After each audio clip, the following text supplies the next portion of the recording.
and welcome to ZeN TV. We're going to discuss some of the news stories that's happening in the week, just posing some questions, looking at alternative angles and perspectives of some of the biggest stories of the week. Our guests today are Andrae, Shane Nicholson, G-Man and Cal Calorai. Welcome to the show. Thank you. Let's start with you, G. Well, what the biggest story for me of the week, without doubt, amazing, was Andrae Crouch passing away. Yeah. There's other obvious stories. For those who don't know Andrae Crouch, Andrae Crouch, according to Billy Graham, he said he was the greatest hymnal writer of this generation. He's written hundreds of songs, 7 times Grammy Award winning, nominated for an award, an Academy Award for The Colour Purple. Had his songs written and re-recorded rather by people such as Elvis Presley, Ringo Starr, to name but two. A prolific writer. Started as a 9-year-old, becoming born again, became a believer. At the age of 11, his father is asked, would you like to be a preacher in a little country church? And the father is saying that I have nobody who's a musician to accompany me. So he says to young Andrae, and Andre's 11 at the time, if God gave you the gift of playing a musical instrument and singing, would you give it for God's glory? And Andrae went, yeah. So 3 weeks later, the father prays for him and sends him onto the keyboard, and he plays immediately for the first time. Andrae had a stutter, he couldn't put 3 words together. And God gives him this incredible voice that goes on to write all these songs, produce choirs that are directed by himself for people like Madonna and Michael Jackson. And yeah, he died a few weeks ago. Gutted when I heard that he died. I was privileged enough to meet him twice, once in 1987, other time in 95, did an interview with him, and he was a real inspiration to me. Before I met him, before I'd even heard his music, I had 2 records. One was Lip Up Fatty by Bad Manners, and I'm sure you've got it, Rag. And the other one was And the Beat Goes On by The Whispers. And I thought when I walked into a church a few years later, I'm going to have to give up quality music. But then I was introduced to Andrae Crouch, and the list of hits that this man has done, yeah, my hero, absolute hero. And I'm looking forward to that when my life eventually ends, and hopefully not in the next couple of minutes, but when it does eventually end, I'm going to be able to sit down round the piano and hear this man sing again. Wonderful, wonderful, wonderful. That's Andrae Crouch. Do you think he was the biggest influence in your life in terms of gospel musicians? Without a doubt. There was, to me, I grew up listening to music, and it was all on the radio and whatever, and I listened to gospel music in the 80s with Gary Bird, the Crown guy, and amazing guy. And I've listened to, the Winings, Commission, BB&CC, Edwin Hawkins, Kirk Franklin, to name but a few. But none of them is comparable to this man. He wrote, I'll give you an example. I was going to say, give me 3. Three. Soon and very soon, we're going to see the King. I Don't Know Why Jesus Loves Me. And if somebody who's never heard of him, there's the one iconic song, which one? Handwriting on the Wall. Okay. It's just because what he did, he took like the Bible verses and put it to a funky beat, and it was like in the 70s, it was like Earth, Wind and Fire doing gospel. In the 80s, he did an album, right, which was No Time to Lose, and that sounded like Heaven 17, Pavements and Penthouse and Pavements. He was very, very good at reinventing himself, but he could also do traditional gospel tracks that were mind-blowing. I mean, when I used to listen, I went to Israel in 1984, and I had the chance of borrowing somebody's Walkman, and I had on the Walkman Andrae Crouch's tunes, and the tune that I virtually wore out on the tape was Waiting for the Sun. And it was, I love that track. There's so many, there's too many. He was Andrae, loved him. But yeah, tribute to Andrae, love him. If you ever get a chance to hear his stuff, you've got to hear it, it's amazing. One story that has got people reacting though, yes, is the Ched Evans case. Ched Evans, yes, keep talking. I'm going to go to football coach and footballer, change. I mean, the question is about Ched Evans. A lot of people are asking, you know, should he be allowed to play football again? The question I would ask is, what does he have to do to be able to work again? That's the question I would ask, because it seems to be that no one's going to let him play football again. No football club is going to risk, you know, their sponsorships. That's been shown by the clubs that have shown interest already. So it's basically money, yes. He's going to lose money. So I don't know what the kid has to do to be able to work again, like I said, let alone get back into football. It's going to be very difficult for him. Certain clubs have shown interest. There's been the threat of their sponsorships pulling out, which would mean the club losing money. So where he goes from here is going to be very difficult. I don't know how he's going to pick up his career. Do you think he's remorseful and he's paid the price for what he's done? He's paid the price because he served his sentence. Okay. I believe, in my opinion, I believe since he's come out of prison, he's been advised not very well. Yeah. I think, you know what I mean. I don't think he's been advised well at all. I think he should have come out and straight away apologised if he's hurt anyone. You know. But would he only apologise if he was guilty, or would he apologise if he's not guilty? Yeah, well, exactly. If he feels that he isn't guilty, why would he come out and say apologise? There is that argument as well. Yeah. Because he's still hanging on to his innocence, and he had done a kind of apology to how it might have affected people. That's the apology he gave, which people are saying isn't enough. The problem he's got, you see. I remember back in the day, not even that long back in the day, there was a footballer, I won't mention his name, but he was involved in a car crash. He was drink driving, involved in a car crash, and the person or persons that he crashed into died. I'm not sure if it was one person or if it was several. One person. Yeah. And he went to prison, came out, and continued with his career. No protesting. The fans may chant here and there, but not really a big deal. Can I just jump in there? Sure. And that club that he went back to was the club that's actually just showed interest in Ched Evans. You see? And turned him down. Yes. So the difficulty you got, you see, it's like, I mean, Arman's a current footballer. What do you think? Do you think there are crimes that a footballer does that he should be never forgiven for? I think if you do something wrong, you need to pay. So if you're a footballer or if you play basketball, if you're not over the justice, or so if you do wrong, you need to pay. So once you've paid, then what? If you're for pay, you need to go to jail. You need to go. If you need to do something with the children, you need to go. You know, it's normal. It's not because you play football or another sport you're like over the justice. You're not. Sorry. I was just going to say though, yes, he's a footballer, but with any career, if this person was a head teacher, okay, might not be mainstream news, a head teacher, a cab driver, a bus driver, does anybody who ends up on the sex offenders list go straight back into the career they had before? Well, you see, you made a very, very interesting point. I cannot remember the name of the person I'm about to describe, but I can actually tell you a little bit about them. But before I say that, I think the media's got this this agenda where it keeps the working class person in their place, but then they ignore the misdemeanors or crimes of the elite. And I'll give you an example. Prince Andrew has been mentioned at this moment in time as being one of the people that have, you know, been involved in raping an underage girl. I think she was 17 in America. Now the person, I think the lawyer that has also been mentioned, whose name I can't remember, is on the sex offenders register. Yes. Didn't harm his career.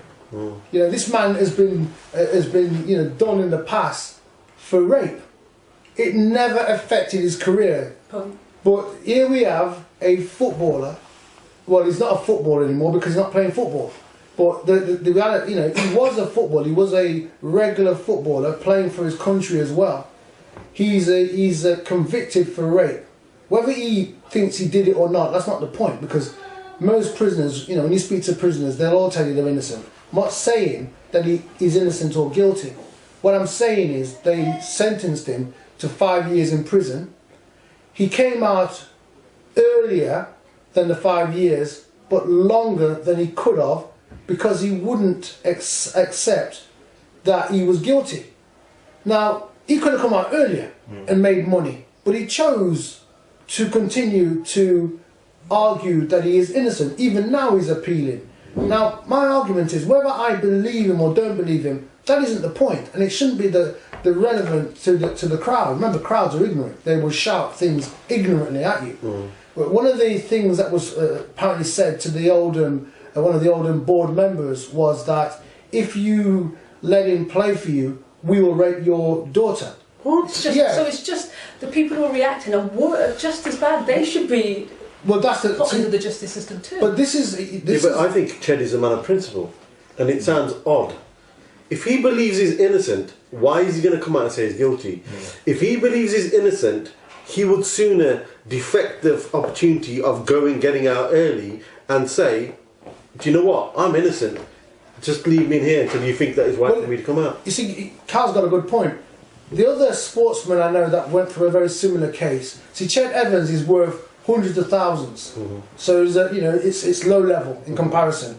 Tyson, tens of millions. When Tyson was convicted of rape, he came back to this country and he went all around the country doing talks, etc.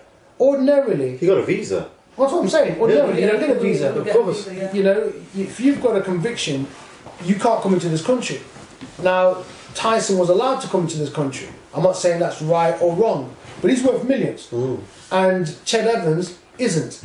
And for me, again, it's not. Some would say, well, rape is the worst crime you can do. Is it? Well, my argument is this, right? There are crimes that are comparable to rape. Murder, you class as being comparable to rape, but they allowed murderer to play football. So that you mustn't have a precedent just for this man because you feel like it. It's like a few months ago they said that Anelka, the French footballer, the black French footballer, had done this salute in honour of his friend, which they said was racist. And sorry, the Quinnell. They are. It's exactly what my friend Arman was saying. It is not. But what you've got people who don't know the subject matter judging you. It's like, well, it was that actual salute or gesticulation was classed as anti-Semitic. Yes. When in fact it wasn't. Well, it isn't. What was it? You see, it was an anti-Zionist action. And people. So what's the difference between a Jew and a Zionist? Okay, if you can imagine, right, go back in time. The Jews have always been living in Israel back in the day. Now, they were just believing in the one God. But there was also a group of Jews during the time of, say, Elijah that had an alliance to Baal. So they worshipped the darkness, right? And Zionism is about controlling the world, controlling people. Being a Jew is just living peacefully. So you'll get, like, for example, some of the leadership of the Jewish people are Zionists. The people themselves are just Jews. Now, if you, like, for example, if you turn around and you say that I don't believe 16 million people died in the Holocaust, you could be classed as being anti-Semitic because you're challenging the numbers. You didn't say you didn't agree that it happened. You're just challenging the numbers. And in challenging the number, they use the word anti-Semitic. Take for example, remember, people who own the words control the word. And a person will turn around and say, he is homophobic. What is his crime? Because he challenged an aspect of what that group of people do. Now, what does homophobic mean? Well, take the two words and separate them. Homo sapien, Homo superior. If you watch the X-Men films, I was into X-Men comics, so they explained all that in the 70s. Homo sapien, human. Homo superior is an X-man and with a unique gifting. Back in the day, homosexual was seen as a deviant. It was a negative name. So what they did in the 1960s, they wanted to come up with a name that gave them credibility. So in 1966, They says what we're going to do is look at what the black people are doing. Back in the 60s, black people were saying, say it loud, black and proud, Afro, everything. So they realised if you give these people an identity, all of a sudden they get power. So they changed it from being homosexual, which meant deviant, to the word gay, which means good as you. So it suddenly gave people power. Now, what we've got to understand is, because a person calls you a name, doesn't mean you are it. If a man calls you, for example, a baboon, and you are not a baboon, then really and truly, he's obviously talking about somebody that looks like you. But it can't be you, because you are not that. And likewise, I think to myself, right, with people who don't really understand the Zionist agenda, it's similar to the terminology, homophobic. It's one of those words that once you use it, once you say you're a racist or you are homophobic or you are anti-Semitic, it kills the argument. It's like, for example, Shane could turn around to me legitimately and say, wait a minute, you borrowed 20 quid from me a few weeks ago and I want it back. Let's try that. You borrowed me £20 off me. You've been racist. Argument's over. I've just won again. You see? And that's what it is. It's like it's an argument killer. Yeah. But it doesn't make any sense. If you look at Anelka, right, why would he be racist? Yeah. If you look at Suarez. And openly as well. Yes. On the game. Suarez, right, again, Suarez bit into that black player and a white organisation prosecuted him, called him racist. What was the term that Suarez was supposed to have called? Negretto. Negretta, which means Black. black. What is it then? Chocolatey brown? Well, yeah, I remember when I was a kid, kiwi, I think it was kiwi or cherry. Yes. Shoe polish used to be called Negro. Yes, that's right. Yeah. So, Yes. are they being racist? No, but you see that the Or are problem. they defining a colour? What we've got is the dumbing down of a nation. I would say to people, change your toothpaste because this fluoride thing makes you dumb. And really and truly, what people have to do is actually question everything. Question the news reports that we see. Question the people who we respect. The royal family are a wonderful institution.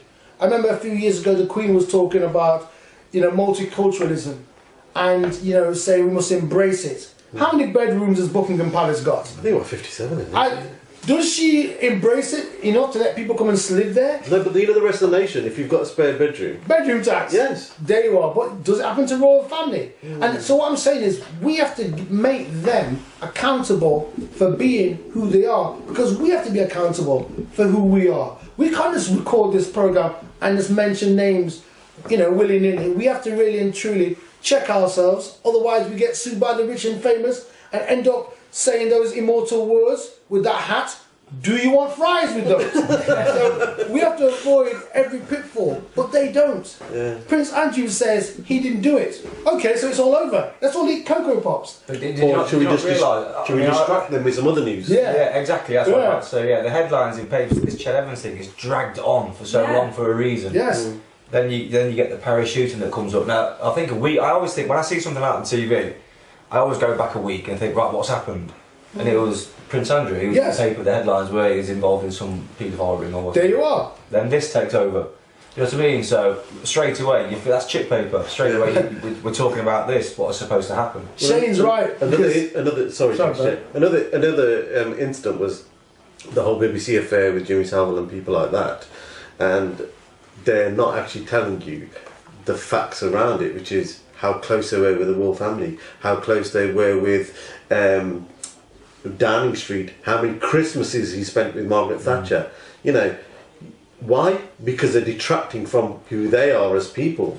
And this is the biggest problem we've got, is they've been put on a pedestal so high that we get these things where we have to embrace them with the Jubilee. And I thought, we were going for a recession, weren't we? Yet we spent $6 billion on this Jubilee. Yes, and 27. Why on a celebration? Why are people not questioning these things? It frightens me of how the nation is going, or how the world is going. Is that we're becoming subservient to them? We are becoming dumbed down. The fluoride in our toothpaste, allegedly, it's screwing with our frontal lobes in our brain, which makes us subservient. The prime time of news, when you sorry, the prime time of TV, when you get home from the rat race that you're in from 9 to 5, is saturated with soap operas. When you actually do get time to sit down and watch them. You go back to when you mentioned about being dumbed down, Cal. You have to look at the food that we're being served up as well. Yes. You know, you look. If you want anything that I see advertised on TV, I do not eat. Do you know China has just rejected thousands and thousands and thousands of tons of corn because it doesn't meet their guidelines, but it was exported from the US to China and they rejected it all. Why? Because it's genetically modified products. Yeah. There was a story you wanted to bring up as well, Shane, with regards to... It's about, for me, it's one of my pet hates, it's about shops throwing away things and the sell-by dates. Oh, And a little story, my wife went shopping, and it could have been any day because she shops every day. And she bought, it was only a vase actually, I think it was £15. It was in the sale, but for £5. I think it was £5. She bought one, came home, so I bought this, lovely. Do you know what? I'm going to go back and get the rest of them tomorrow because I'm going to buy the rest of the ZeN ladies. Get one each. So I went back to the shop the next day. The lady, she saw the lady that sold the vase.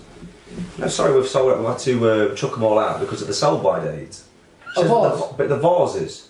Yes, but we're not allowed to sell them. Once they've gone past the sell-by date, we have to throw them away. But it's a vase. It's exactly. I've never seen a crusty vase ever in my life. So was there no flowers in it or anything? Nothing at all. Absolutely nothing. So that takes me then to the food. You see, so with society today, people now are using food banks more so than anywhere in the world. You know what I mean? Than any time in I don't know, back to day dot. Yeah. So with all this food that's going to waste, surely we can come to some agreement where, when it's out of date, it can be collected and given out places, you know what I mean? Because they're not allowing it. They're actually chucking it away, they're not allowed to sell it on. They're actually throwing it in bins and that is it, it's gone to waste. Well, there's people that actually, I know 2 people who actually do this because they are so broke. They go to Sainsbury's and go into their bins at the end of the evening for the food that's been chucked out, and they take good roast, good joints of meat, which are £15–20. And remember, sell-by date is only their definition, so it's for them, so that if anything happens beyond that point, they've already given it probably 3 or 4 day window where it's still valid, but for them purposes, for not to be sued, they break it away. But Cal, I'm not being funny. I told you about that in But I know people that are doing that. Now, we're going to be, watch this space, in the next month or two, we're going to be liaising with a company, an individual called ZeN, who's basically bringing a conference together in Nottingham about the wastage of food, the rise in food banks. It's going to be in conjunction with people like the Trussell Trust and identifying these problems, because forget about, no, wrong words, but in terms, forget about what's happening in the rest of the world. People are starving in England right now. They cannot make amends. We've also become complacent as people through the generations, in that I'm fortunate, I was born in the 70s and I grew up in the 80s. I was always taught to cook.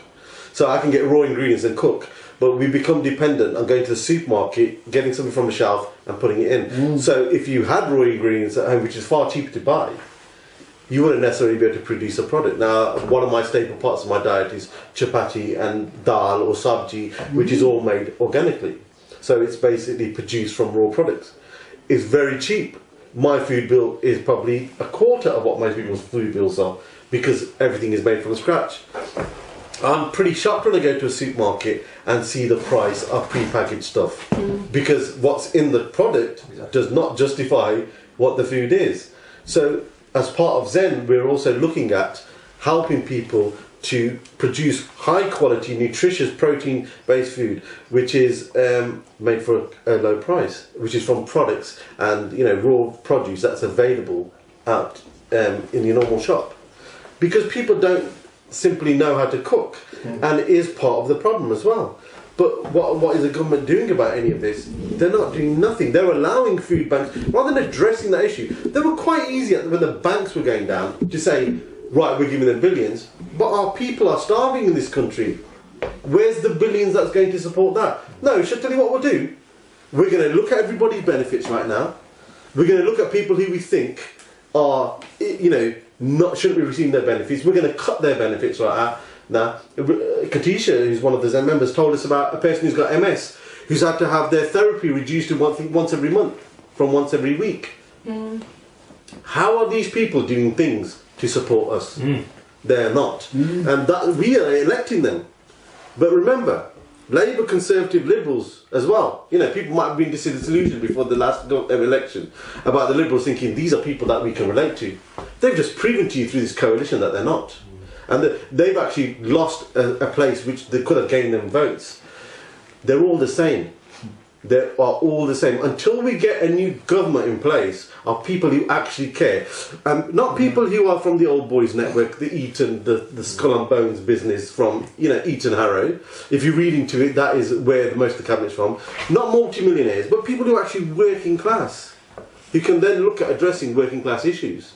And look at what is a detriment to this country. How can we fix it? Why let it keep propagating on and on and on, sustaining the same problem? I tell you what, we'll feed them bread and give them circus. And that's exactly what they're trying to do. Yes. And then what they're trying to do also is dividing and conquering us as well as people, which is where the Muslim issue comes in. Yeah. You know, I'm not for terrorism at all. I don't believe in it. I believe I'm I'm part of the doctrine of Gandhi and Dr. Martin Luther King of being peaceful and being able to sit over a table and, you know, negotiate and think about things. But what they're bringing us into factions are basically going against each other. And it will come to a point where Muslims will just get beaten up in the streets. Because it will happen.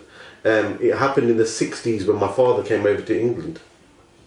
Yeah, he used to get beaten up regular. Yeah. It happened when I was in school in the 80s in a place called Bishop Easy Grammar School in Sutton Coldfield. I was the only Asian in the school. I used to get beaten up every day. Why? Because I was Indian. Now, unless we embrace multiculturalism, unless we do things for the people, we are going to become divided more and more. And this is exactly their agenda. You see, what people don't probably realize... Sorry, Shane. No, you go on. 'Cause Okay, but it's quick. What people don't realise is that multiculturalism in this country is not a new thing. You know, people may think that Arnhem has just been in this country a couple of years and this is new. Enoch Powell mentioned it in the 60s. You go back to the time of Queen Elizabeth. You know, I think she was the first, and basically speaking, they expelled from London, I think, either 3,000 or 30,000 Africans from the country, from London alone. You know, so that's from that century. Now, so it's nothing new. What you've got, you see, is people having their own agenda. You know, the Nigel Farages and people like him. You know, it's the agenda of fear. Create the fear, then you've got the solution, haven't you? The solution is them. And, you know, having, you know, multiculturalism and having people who are ethnically diverse is not a problem. It's really a solution. It's about making it work. A football team, back in the day, right, they'll tell you in this generation that England football team is rubbish because there's too many foreigners in the country. I'm not saying that's right or wrong, but what I'll say is this. I remember England in the 60s when they won. I remember England in the 70s when they didn't. And in the 80s when they didn't. And in the 90s when they didn't. Yes. And in the noughties when they didn't. And in this decade when they haven't. And, you know, the truth of the matter is, it's not so much having people of colour making you or taking away your opportunity. It's taking your opportunity. Look at them very small nations. Take, for example, right, you've got them very nations that play sports. New Zealand, for example. What is the population of New Zealand? 2 billion? 170 million? No. But already they can wipe the floor with most nations at rugby. So it's what you've got to do is... I was listening to Ricky Hatton, the ex-welterweight boxer, just a while ago on Fight Night or Ringside Special, and he was explaining, you know, when he lost to Mayweather, Pacquiao, and what it did to him, you know, affected his head, made him depressed, etc. And I like the man's honesty, and one of the things he said was this. He explained about the coaching that he got, and he said, I'm not saying that if I changed my coach or changed my coaching, I would have won. I'm just living in regrets because I didn't say what I needed to say. And I think what people have got to learn to do is take responsibility for how rubbish they are. Because if you're, you know, what we need in this world, right, is people I'm a Liverpool fan, but the problem you've got with being a Liverpool fan is you've had very little to cheer about in the last 25 years. It is a very, very lowly place to be. However, we did have the Champions League in 2005. we did 2005. We must hold on to that. Yes, last year was the most painful moment for me. Yeah. When Steven Gerrard, my wonderful friend, fell over. On that banana skin. You certainly are right. And I think we just got to, learn to appreciate each other regardless of shade and skin colour. Yeah. Because, the truth of the matter is, we all have an inheritance, and heaven or the world beyond this won't be populated by the politicians and the 5%. Far from it.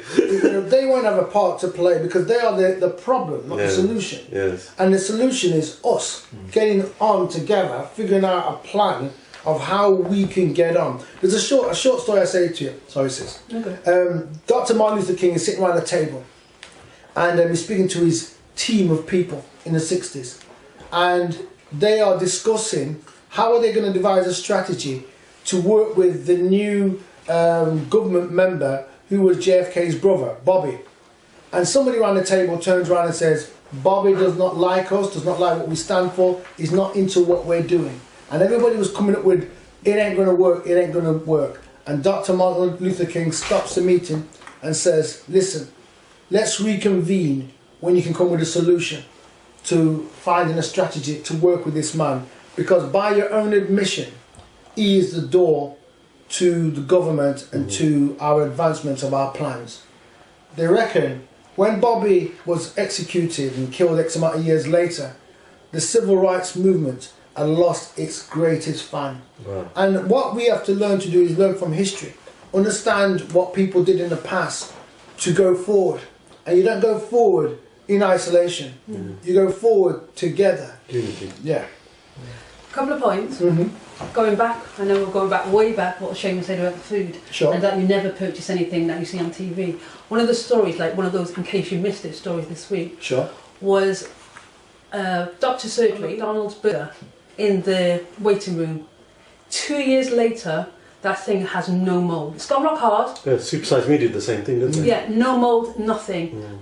Based on what preservatives. Yeah, they put in that. And to research as well, like you talk about researching, it's easy at the minute because it's free. Yeah, we can go on anywhere, internet, iPads, everything is free. There's going to be a time in the future where we're going to either be paying for it or it's censored or we can't actually get on it. You know what I mean? 100%.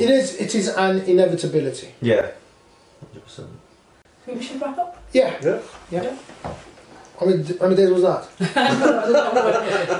Sorry, Armand, for going for so long. No, it's alright. Yeah?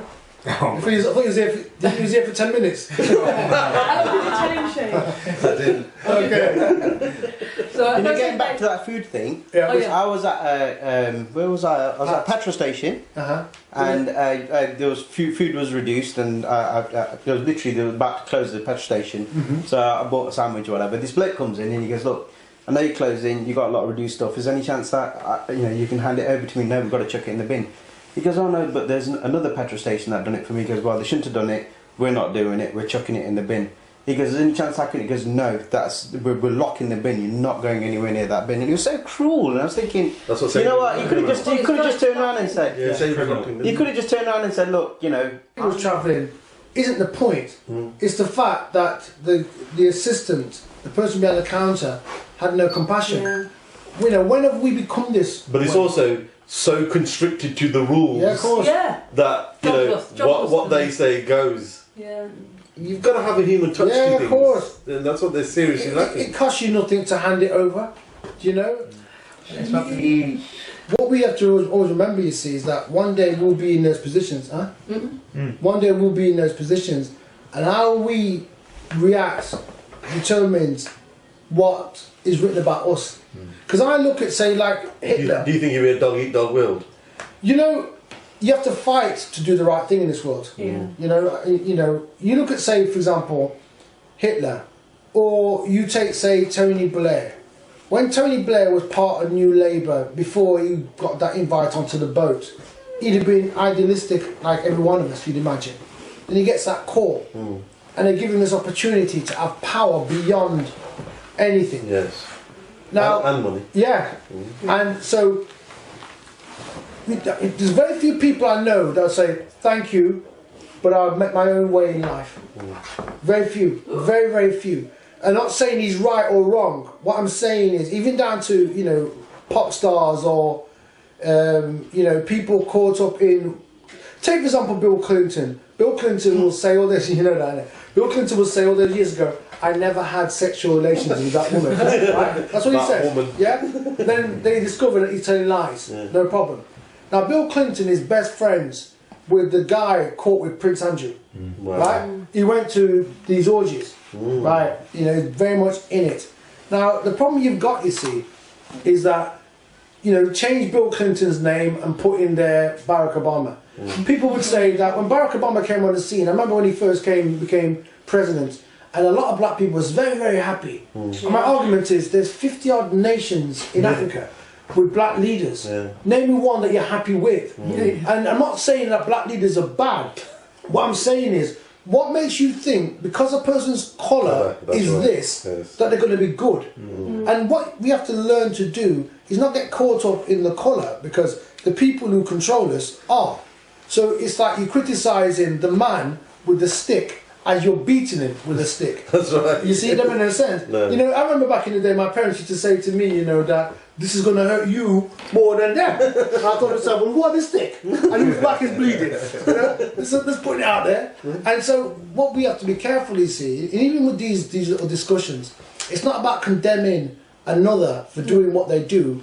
It's more highlighting. This is what's happening. And from highlighting it, it gives other people the opportunity to form their own logic. Because if you don't understand what's happening, even with that film footage, you know, people are saying, I am Charlie. You need to understand what that means, right? When, again, it's to understand the Bible. I'm not here to preach or whatever. When Moses had spent 40 years in the wilderness to the point he developed a stutter, he now sees a bush that appears to be burning. If it was a burning bush, which is what people say, it's not unusual. But it was a bush that appeared to be burning. That's what got his attention.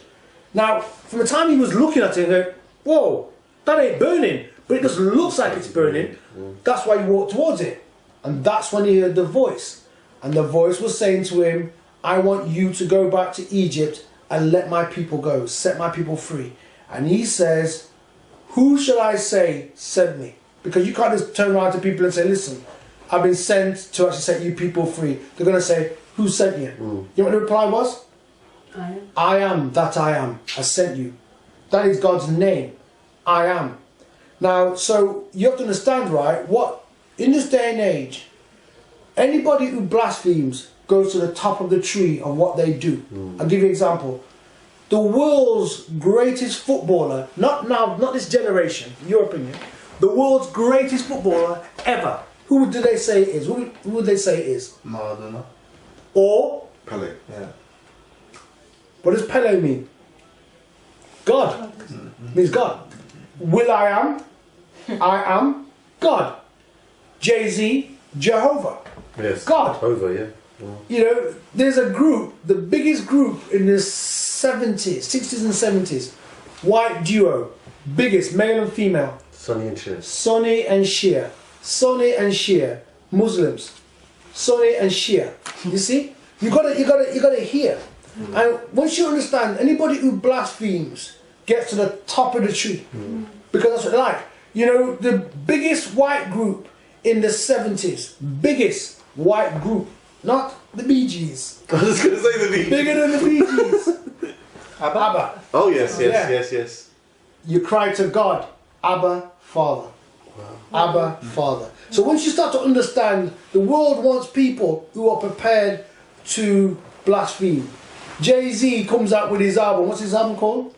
Which one? Magna Carta. The new one. Magna Carta. Jesus. Oh, that's in Kanye. Sorry, I meant him. Sorry, forgive me. Kanye. Yeah. You see? So it's like when they are prepared. And then Lily Allen's and Jesus. You see? So if you can imagine, right, we're living in an age, right, and what people don't know, the reason why this will be successful, not because of me or because of we, it's because of the time. Yeah. And because people don't understand the time, they don't really know what's happening. The governments of this world are doing what they're going to merge. They're going to come together because Christmas has been diluted. It becomes like a fable story. Anybody who believes in Christmas is foolish. Doesn't mean I'm not a Christian. I'm talking about the Christmas story. While shepherds watched their flocks by night, seated on the ground, the angel of the Lord came on and glory shone around. There's the clues in the song. Angels don't watch their sheep in winter. Which lamb do you know will produce a baby in the winter? Well, in the cold lambing season's March, When? isn't it? March, April. Spring, yeah. Spring. Yeah. What was his title? Behold the Lamb of the God, Lamb of God, who's come to take away the sins of the world. That's his title. So these are all clues to who he is. He was not born in December. Makes no sense. That was Saturna, Satan, worship. You see? So what people don't need to understand is he's coming back. That's what it's always been about. The crucifixion, the resurrection, ascension, coming back down as a conquering lion of Judah. So what the world's leaders are doing, they're working for their master. Their master is Lucifer. And, you know, he's telling them, eradicate the people. Kill the people. There's nothing for him to come back to. Do you see? Yeah. And that's what it's all about. But if you know anything about timings, like the blood moons and whatever, you realise if the timings are right, we have 7 to 8 years left before the second appearance. Now, if people don't believe that, that's when I understand that. Churches don't even know about it, don't really understand much about it. My job is, I do. I was born for this moment. And for me, you see, it's to get people to understand. He's not coming back for Christians, or for Jews, or for black, or for white. He's coming back for people who believe in him. And the scripture says, the time of Moses, Moses told the people this one important fact. This is the last judgment. And he said to the people then, get a lamb, kill it, get the blood, put it on all the doors. And when I see the blood, I shall pass over. Pass over. You see? And the people weren't saved because they believed. They were saved because they were obedient. And all the people doing this generation is not even believe that he is the Son of God. Just be obedient. Just to stand up against them. The tyranny of them. Yes. And because we don't, if you look at, there's a very famous picture of the Olympics, 1968 Olympics, the Black Power salute. Oh, yeah. Right? What people don't realise is, right, there were 3 people on that podium. 2 Americans, first, third, second, person who came second, an Australian. He wanted to be part of the protest. And the 2 Americans says, no. If you do this, it will kill your career. So he says, no problem. I'm going to roll my trousers up to denote that I'm a slave. I'm identifying with you. So he stands, all 3 of them are on there. One guy has the black glove, other one's got the right glove because one of them forgot his glove. So they pass his glove to him. Black Power salute is, I think it's left hand, I think it's. Yeah. Right. So he gives him his right glove. What happens? Before that happens, go back in time, Jesse Owens, remember Jesse Owens? Yeah, yeah. 1936 Olympics. Yeah. Jesse Owens turns around and says the master race is the German, blue-eyed blonde, etc. My boy wins everything, wins all the races. Hitler won't shake his hand, don't want to meet him. Fast forward to 1968, the American government, track and field, sends Jesse Owens to talk to the sportsmen in America at the Olympics and says, don't do what you're about to do. And they turn around to him, the 2 guys, the Black Power salute, turn around with the rest of them. They says, you are in a position of power because we voted you there. We campaigned to get you there. Don't come back now against us and tell us we're wrong. And they ran him out the place crying, right? Fast forward. After that, America does not pick these 2 guys ever for the Olympics. Jesse Owens, at some part in his life, ends up running against horses in a circus. Okay? The 2 black guys, one of them can't work, so they have to use furniture for firewood. Wife can't take it, commit suicide. The Australian is never allowed to compete, and even during the Olympics and stuff like that, they don't invite him. And when he dies, 2 of his pallbearers, 2 black guys. So this story goes round in circles. It's about being able to tell the complete story as opposed to what they tell you. Yeah, sensationalising it. So Kathy Freeman is the face of Australia or Sydney when they had it over there. They just used that. But the man that really stood up was the white brother in 1968 who stood with Dilbert too. And if you get some pictures, they airbrush him out of the thing. Wow. Or they just have it at an angle that he don't exist. And he is part of the story.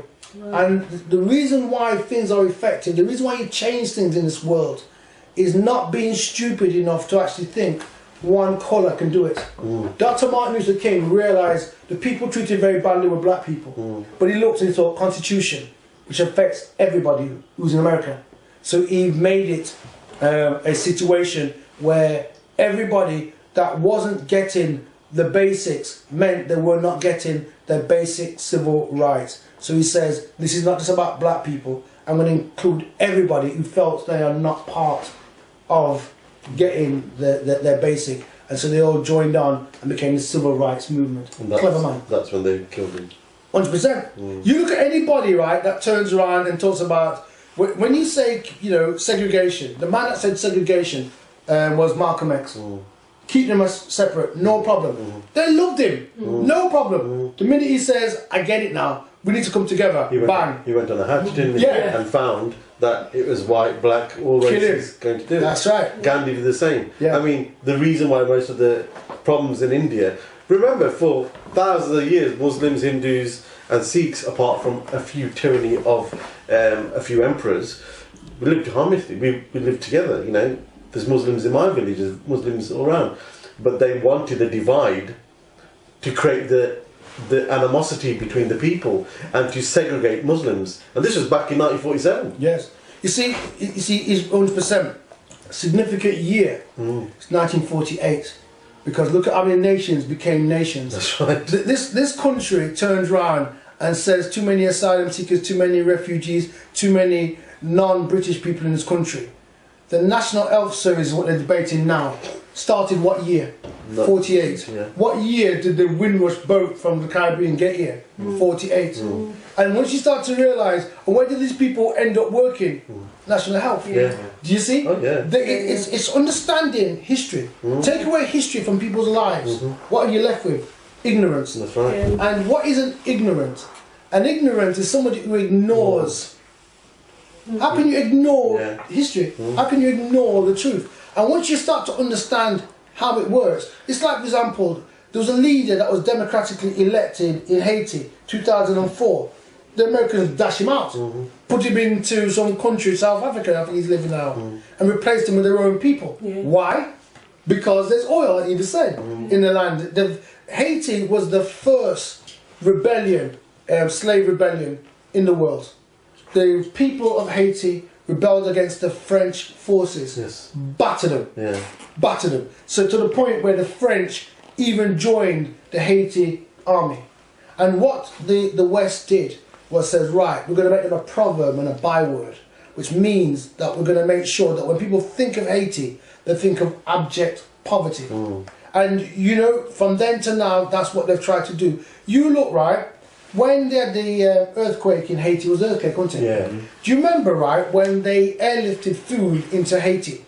And what they did, and the media, very clever, showing you this footage. They're showing you helicopters just hovering over the land. And, you know, if you look at armed forces, which guys would jump out of planes? What would be their titles? Paratroopers, isn't it? Paratroopers, yeah? So, why didn't these paratroopers jump out the plane, then catch the boxes, and then distribute the food? They didn't, they stayed in the plane, flung the boxes out, and then showing you footage of the Haitian people who are starving now, going on Gravelicious. And it makes them look like an unruly bunch of people. You see? But it's done on purpose. the same thing would happen in England. Of course you would. Exactly the same thing that happens. Yes, you would. Yeah. But because... Look what happens when when there's like a problem, say for like, they're saying there's going to be a petrol strike. We're fighting each other trying to get to the pump. People be queuing up for days. Christmas. Shopping. Oh, the fuck. Shopping. Listen, I went to Aldi at 9 o'clock on Christmas Eve, I think it was, or the day before Christmas Eve. And I thought it'd be quiet now. Boy, I had to fight people just to get. And I didn't go for Christmas dinner. I just wanted some dinner. I just wanted some raw vegetables and stuff like that to make some food. Did I have to fight people that day? Yes. People barging me. It's like they lose their manners Yeah. on those days. Cal, you'd have to have an all-you-can-eat, mate, harvester. That's it. They're sharpened up, mate. Pile their plates out with no food for the next 10 years. And the thing is, you see, when people hear see the words "all you can eat," they see it as a challenge. I mean, I'll show you. You know what I mean? I'll let you eat your own words. Yeah. And what we have to realise is that just take time. Yeah. You know, just as a. You see, they're light, Be civil. and they tell you where the cameras are. Yeah. So the Bible tells, and every main religion will tell you that, you know, about being light, being an example. And Be the light. sure, and what they're doing at this moment in time, the world leaders, they're making you give up your light, give up your belief system, because they know, right, that what they believe in needs to be is made stronger when you believe in nothing. So the world, this country classes itself as a Christian country. I don't see how it can class itself as Christian when it is very similar to France, and France calls itself a secular country. It's not. Is it secular or atheist? Atheist. It's not aligned to any religions. No. Yeah. Now, so you know, I'm not saying they should or they shouldn't. I'm not saying people should be religious or not. What I'm saying is, be careful what you give up and what you pick up. You go back to the story of Aladdin, right? The same character that the people ridicule every year. They hate the Muslims, but yet they go and watch these plays every Christmas. Yeah. And what was the thing that the uncle asked the people, walked around the villages, and what was he giving them in exchange for something else? Old lamps, new lamps for old. All right. Why did he want your old lamp and give you a new lamp? Because he knew the old lamp had the genie. Genie is Muslim, is Islamic. Yeah, genie, jinx. Genie. Yeah, Jinn. yeah, jinn. Yeah. You see, it's demons. Yes. You see, so but this thing could give you power, and since then to now, the West wants power, and they don't care what they call it. You know, they don't care which. The Zionist people started. You know, for example, for those who don't know, the Illuminati started 1776. That's the year it started. What year did America start? You see? Even as a coincidence. And Just a little. no. And there's no such thing in this world as a coincidence. It's coordinated instances. So I'm Andrae, Shane Nicholson, G-Man, Cal Calarai, Jamelia Andrae and me, Dawn B. Thanks for watching ZeN TV. Posing questions, looking a little deeper to find out exactly what's going on in this world.